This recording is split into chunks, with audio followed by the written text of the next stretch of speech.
Matt Starr in the house. What is up? How are you doing today? What's up? It's so good to see you. It's good to see you too, man. We were talking earlier tonight when we got together that it's been a long time since we've actually got to chat. It's always kind of like a flyby situation. Hey, come into Drummathon. Cool. Yes. All right. Here, you're at Drummathon. What's up? Finally get to hang out and chat and catch up. I'm really looking forward to chatting with Yeah, I think the last time, I'm sure I've seen you like hi, hugs, bye, but the last Drumathon was on my birthday, you. and Yeah. Yeah. I would say the Appice brothers, but there's two pronunciations. So with Carmine and Vinny, Right. and you said, "Hey, would you want to do it like a jam with them during their solo section?" And I said, Right. "On my birthday with two of my favorite drummers? Yeah, that would be awesome." It was totally cool, man. I remember we have video footage. I was gonna try to find it for tonight and play it. I'll have to spend it another time, but you guys backstage in the trailer, working up that bit that you guys did, and, it's so cool that somebody captured that on your birthday. That and the barbecue, I remember. X's in our barbecue, man, every single time. So Well, good. I had so many things I wanted to catch up with you on, Matt. I know, you're gigging out again. Everything's kinda getting back to normal. What did you do during the pandemic when you had to stay at home? Like, what was your thing? So I realized once that happened that I had a bunch of different things that I did, and they just kind of came up organically over the years, but they were also income streams. And so I just kind of pivoted towards those. So once the touring got put on hold, which I think for me, if I was watching other people tour, but I wasn't touring, that would make me crazy. But it was like, okay, you're not touring, you're not, nobody's touring, nowhere. There's no, okay, I can accept that, you know? And Right. so I just focused more on my coaching work and my session work. You know, also like the merchandise, signed heads, t-shirts, and all that kind of stuff. And and that worked. And then, you know, also did some of those at the time they were called quarantine videos, which that got old pretty quick. But just the idea of reaching out to friends and going, hey, you got a studio at your house? Hey man, if I lay down a drum track on this tune, could you put guitar on it? And then we'll get so and so on bass and this guy on vocals and doing some of those. And that turned out to be a lot of fun too. And it kind of that's extended beyond, you know, the quarantine thing. We just did a Montrose track with Dave Amato from Mario Speedwagon on guitar, and Jason Boylston from Paul Rogers Band, and Todd Kearns from Slash's band on vocals. And it was just like, it was awesome, you know, and we cut the tune and put out the video, and it was a lot of fun. So there was a lot of good stuff that came out of that, even though like as a time in general, it was kind of a crazy time. Yeah, right. That's what I think is cool too, is it kind of, gave you an opportunity to do something that you probably otherwise wouldn't have done, you know? And wouldn't have had time to do. Right. You Right. know, I found like a lot of guys I would talk to, they were either like finishing up that record they had started a few years ago or putting an addition onto their house. You know, it was like whatever that project was that It they just didn't have the time to get around to, you know. right, totally, totally, and it's funny because this show was born out of the pandemic too. It was something we wanted to do for a long time, but didn't have the time. And when everything was shut down, it definitely gave you that time, and watching everybody do those quarantine videos and stuff was super cool, and it sounds like you were able to, collaborate with a lot of folks that made that really fun, I bet. Yeah, again, just, you know, guys that, you know, maybe you did a jam at an event or something, but you never actually did something together on, you know, like a long-term project. And then it's like, hey, what about that guy? You know, and it's like, hey man, what are you doing? It's like, I'm just chilling. What's up? You know, so we did another one we did was that's not out yet, but Show Me How to Live, the Audio Slave tune with Pete Thorne and Corey McCormick, who were in Chris Cornell's band in the 2000s, and then Bernard Fowler, who's been with the Stones now since like '89, and he sang, and just, you know, such a beautiful take on that vocal. And so like, yeah, just a combination of guys, and I don't know that any of those other guys know each other, just, you know, me, Pete, and Corey. So yeah, there's a lot of cool stuff. Super cool. Well, now you're out touring again and playing again, and I know that you've been doing a lot of shows with Ace Frehley, and I've always wondered, I don't think I've ever heard the story of how that came to be. How did you end up getting that gig with Ace? So his drummer quit and put out a press release, and it was in my news feed, and I was like, oh, okay. And I just started calling everyone I knew because I didn't know anybody that was in that camp, so it's all about those relationships, as you know. And Brent Woods, who plays with Sebastian Bach, and he said, yeah, he goes, I know Anthony, the bass player at the time, who was original bass player in Lynch Mob. And he goes, yeah, you'd be great. I'll give him a call. And he connected us. And a couple weeks later, I went out and auditioned. And then a couple weeks later, I got the call.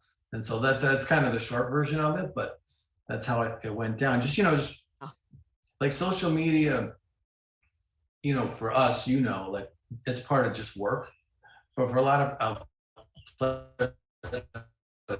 like, oh, they have a love-hate relationship. I'm like, forget the personal stuff and forget, just do your work, right? It's like the world's biggest nightclub.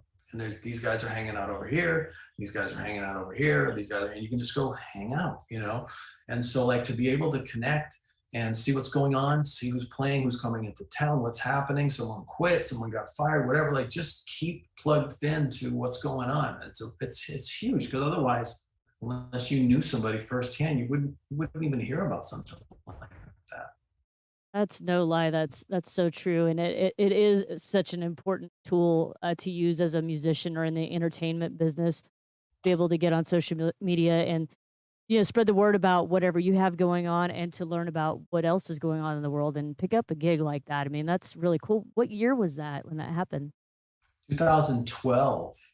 So in July, on the 11th, that will be 10 years that I've been with Ace on and off. I've been making records with him through the whole time, but there was a 5-year chunk in there from 2014 to like end of 18 that I was playing with Mr. Big, and so I wasn't touring with Ace. But yeah, so those 10 years. And the thing of it is, Kiss was a huge influence on your life and drumming. You were a huge fan of Kiss, right, growing up? Yeah, and I still am. I think it's one of those things that's like Star Wars, or it's like if you were at the right age, if it caught you at the right age, that's just burned into your childhood, and it's like forever a piece of it. I remember, getting all those baseball cards from the ice cream truck and just Yeah, trying to get all the Peter Criss ones with the huge drum set, 'cause I always right. wanted all those. Well, wow, what a dream come true. And so whenever you auditioned, was that the first time you'd ever met Ace Frehley? I didn't. He wasn't even at the audition, so it was just myself and Anthony Esposito, bass player, and Todd Youth, who was a guitar player at the time. And was in New York. Went in there, set up, and it was in the Gibson showroom, which was actually the Power Station, which is a recording studio in New York City. So something I'm used to, I think we all are, is like, the drums being loud in the room and bouncing off the walls. But this was a tracking room for a recording studio. So it was like really controlled. So I didn't get any help from the walls, and the drums weren't mic'd or anything. And I came in and we played, I think, like 3 or 4 songs. And then I sang Love Gun, because that was part of the gig, was singing the Paul Stanley songs. And then Todd Youth, who's very New York, goes, all right, cool, later, dude. And that was it. But I knew, from just spending time in New York, I was like, I got a good feeling about this. I think that was good. It Well, wasn't and like, hey, let's play that again. It was just, he heard enough. He was like, all right, later. right. Well, was there a lot for you to learn? Had you played a lot of those songs already? All I had to learn was, their tempos, and if they had changed the arrangement, if they started it different, if they ended it different, how long the fade was, all that stuff. So, and that's something I learned from Sandy Gennaro. And my first clinic that I ever went to at Creative Music in Weathersfield, Connecticut, was Sandy Gennaro, probably 82, maybe 83-ish. And he talked about when he'd get a call for an audition, the first thing he would do would ask for the board tapes. So that was literally a cassette that the sound man had made of the show. So you could, because there's no YouTube, and so you could hear how is the band playing the songs now, because you can learn the album version, but they may have completely changed that around. And so when you go in, you want it to feel like it's been feeling, just with you on drums. So, so that was all I had to learn, was that. But as far as the songs, and then once I got the gig, I got the set list, I just started laughing. I'm like, I played every one of these songs since I was 14 years old, pretending I was playing with Ace, so it was cool. Wow, that's so cool. And so what was that moment like when you actually did meet him? Do you remember? Yeah, like the first gig or when we played the first time. The first time you ever met Ace, like you walked up to him and you're like, "Hey, I'm Matt Starr." Yeah, like he walked down he got dropped off like halfway down the block, and he's like coming down the block with his guitar case in his hand. It was like a video, it was like this silhouette of this dude walking down. And he goes, "Hi, you must be the new drummer, huh?" I go, "Yeah." He goes, "Hey, good to meet you." And the first thing we actually ever played was God of Thunder, which is not something we play. But he just plugged in and started playing that riff. So I started playing the drums. And then when I came to the verse, he just turned around and went like that. So I just started singing.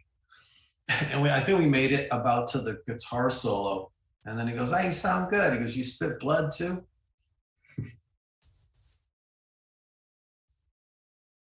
Classic. That's killer. Wow. And so you've been doing that for 10 years now, and wow, what a joy that must be. And so did before that, were you what was your like first like big gig? Like for me I can think of the first gig where I played for over 10,000 people. I'm like, I know what that gig was. What was Yeah. that first big gig for you? Probably like the first, like a big crowd was with Ace. We did a thing up in Erie, Pennsylvania, and it was about 20,000 people. And yeah, for me, I don't know about you. I think most people are the same. It would be more uncomfortable for me to play for one person sitting in a folding chair, like in front of me, rather than, 20,000 people. Because about after five or six, I can't really gauge how many people are there. I think the biggest gig I did was Wacken, which is a festival in Germany with Mr. Big, and it was about 80,000 people. And I just said, "Is that like 50?" And they're like, "No, it's 80." I go, "Oh, okay." It just keeps going. You know what I mean? So it's just this sea. So it's exciting because of all the energy that you get back. But I wouldn't say it's more stressful in any way. I think, again, there was just like two people sitting there. Yeah, I think, for me, because I feel that same way, is you feel like you're more under the microscope when there's less people there somehow. Like they're just really able to hear and see every little thing when there's just a few people. But when there's a lot of people, especially like the one that I did, I couldn't really see the people anyway. And it was just like sometimes the light would come on, I'd be like, "Oh wow, that's a lot of people." But when I'm playing, I couldn't really see them because of the lights. And so, it's just that energy that you can feel, like you said. Yeah, we kind of get, we're protected back there behind the drums because like we're in the back of the stage, and we've got all these drums in front of us. Some have more than others, but we got drums and cymbals. We're kind of insulated. But for me, I am always aware of, kind of the energy, and if it's indoors, what's happening like with the reverb off the walls, because a smaller gig, you might push it a little harder, but a bigger gig, you might lay back a little more so it's bigger because it's got to travel a little more. I mean, this isn't like a conscious thought I have, but I realized that that's over time, that's what's happened. And I started out going to see shows at the Harvard Civic Center in Connecticut. And we used to see, we went to see everybody, Kiss, Iron Maiden, Judas Priest, Motley Crue, all that stuff. And I remember the band Y&T with Leonard Hayes on drums, and he would play things slower. And as a drummer, I was like, "Am I just really excited and this feels slow?" And it's like, no, it's slower. but it's like, yeah, because it's bigger and you're there and you're excited. So you're feeling like it's all intense, but they're holding back and it's more powerful. And so you don't actually give it away, keep a lid on it. And that was a lesson I learned real early on. And so that was something that I took with me, you know, when I started actually doing these bigger gigs. And another thing too is like when you go to see a band where you watch a YouTube video, you know, all this stuff drummers do, and you're out front and all you can hear is, you know, you just, to me, it's not so much where the one is, it's where the snare is. You know, if it's just a 2/4 song, which most of the rock and roll stuff is, it's where that, and if you do a fill, like just keep that 2 and 4 thing feeling the same. As long as that's bopping along, you're in pretty good shape, you know? And so I ended up playing even less, which I never really had a busy style to begin with, but I play even less because I realized, to me anyway, it just doesn't matter. I'm like, is doing this thingamajig I'm gonna do worth stopping that 2 and 4 from hitting really loud? And sometimes it is, you know what I mean? As a song progresses, maybe you wanna kick it into higher gear, but most times it's like, nah. I mean, I did a good Well, job, cool fill, but yeah. it's not better. It's Yeah. just more me, you know? I love that. I've always felt that less is more. When I see a drummer overplaying, it just takes away from the song so much. I know that there are some styles of music where it's called for, but you know, generally speaking, I like less is more, you know, idea. And it's cool that you're getting into this detail because I know we have a lot of drummers watching right now. It's something I thought about earlier when you were talking about tempo and stuff like that. You know, some of the bands that I play with more recently, we've decided to start using a click so that the shows are more consistent in length and you don't have any variables. And like you said, if you're playing like some big show and you're excited, you might have a tendency to play fast, and it really helps you kind of keep it together. Do you ever play just with a click with any of the bands that you play with? I mean, aside from like recording? Thankfully, no. You know, that's one of the advantages of playing with classic rock artists, older guys. They're just not used to doing that, and they don't think that way. You know, they think, how can we reproduce this on stage? I've done it on gigs, and that's fine too. I'm comfortable doing that. It's actually nice because you don't, you know, you just lock in with a click, you Well, know. yeah, you don't have to think about the time. You can just play and the time's covered for you. That's how I kind of look at it. Yeah, yeah, and so and you know that every night it's right there, it's the same thing, and a lot of bands too, I know will start with the click, drummer will get it, and they'll count off and come in, and then once they're cruising, they, you know, the tech will just shut it off. So it's like it starts off because you might have someone in the band go, "Is that faster than last night? Feels like it's speeding up," you know, and it's like, all right, let's just get a click in there and set it up. So Yeah. again, I have done that and I'm comfortable, I'm fine doing that. But you know, with Ace and Mr. Big and Michael DeBars and Joel and Turner and those guys, you know, they're just older cats, and it's just, you know, it's all live. Yeah, we found that it definitely does solve a lot of arguments when I'm like, "No, dude, I was playing with the click, same as yesterday," or whatever. So it's Right. quite helpful in that regard. Yeah. I'm looking at the time, I'm already like, "Dang it, we have like 5 minutes left," and then there's definitely Oh another my topic I God. wanted. I know, man. Um, I definitely wanted to cover another topic. So you brought up Mr. Big. Always loved Mr. Big, and you know, everything that's happened recently in Pat and all of that. And I was curious, is Mr. Big gigging out, or do you know what the plans are for that band? I don't know. No, you know, we had a tour, 2 months of Europe dates booked in 2018, and Pat passed in February of that year.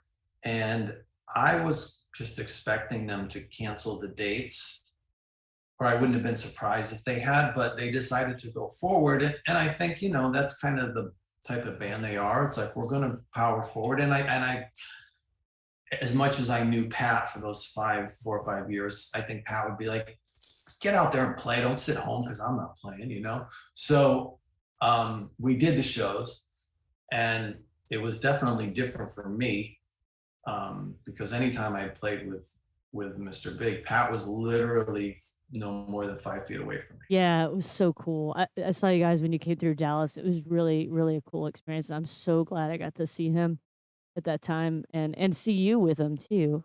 It was super cool. Yeah.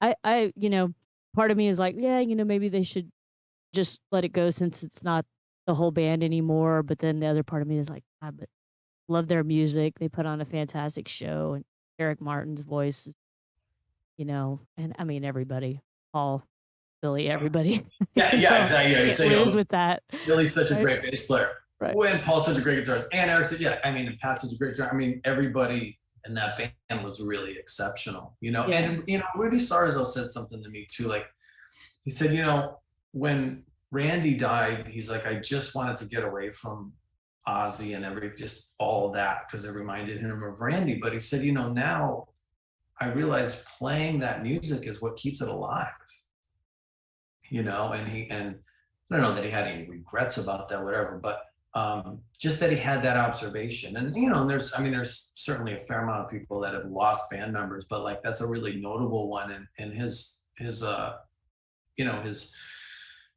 just his take on that I thought was really interesting. So but yeah, I don't know what the band will decide to do, and we'll just have to wait and see.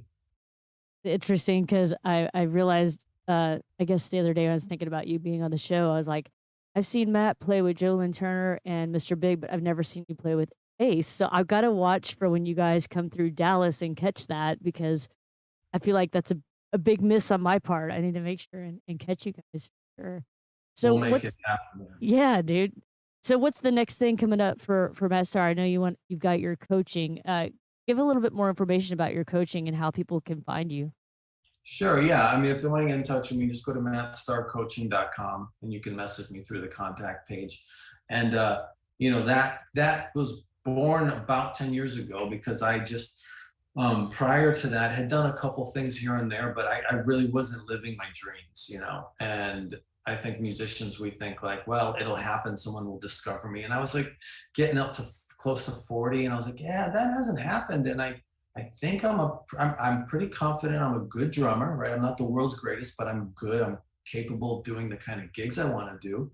And I got my thing together, but it's not happening. And so like, what's the problem? And the problem turned out to be me, this and this, heart and the mind, getting it all lined up. And so once I got all that together, I started getting a lot of calls, from people saying, no offense, but I never heard of you. And now you're playing with Ace, you're playing with Joel and Turner, you're making records with these people, all this stuff. And like, what are you doing? And so instead of doing drum lessons, I was doing these, but they would just end up being like consultations and talk about career stuff. So I said, why don't I just offer that?